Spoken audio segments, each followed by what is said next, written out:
Assalamu alaikum. Today I will be discussing the management of atrial fibrillation. Just like the atrial fibrillation itself, its management is also one of the most important topics in medicine. Now, atrial fibrillation can be of two types: acute atrial fibrillation and chronic atrial fibrillation.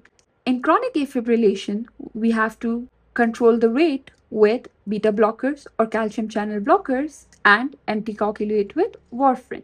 Now, coming to the acute AFib, we have hemodynamically unstable AFib and hemodynamically stable AFib, just like I have discussed these terms in my previous video of AFib. So, if we have hemodynamically unstable AFib, we have to immediately do the electrical cardioversion or DC cardioversion. In hemodynamically stable AFib, we have two steps. The first one is to control the rhythm, just like in chronic AFib with beta blockers, calcium channel blockers, namely verapamil and diltiazem, and digoxin. The second step is rhythm control. And in rhythm control, we have two following cases.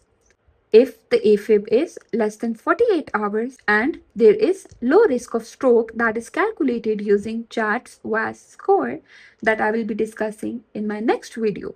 First, we will give IV heparin, then the pharmacological cardioversion using flecainide, amiodarone or procainamide. And then if the pharmacological cardioversion fails, we do electrical or DC conversion. The second scenario is if AFib is greater than 48 hours and there is high risk of stroke calculated using Chart's WAS score, so we can do any two of the following. Firstly, we can anticoagulate with warfarin for 3 weeks, then perform cardioversion, and after this anticoagulate for 4 weeks again. And second option is to perform the transesophageal echo. It is done to avoid the waiting period of 3 weeks for anticoagulation and also to look for left atrial thrombi. And if in TEE we find the thrombi, we have to follow option 1, which is anticoagulate for 3 weeks, then cardiovert, and finally anticoagulate for 4 weeks again. And if the thrombi is absent, we have to perform the cardioversion immediately. Thank you so much. This was all for the topic of management of atrial fibrillation.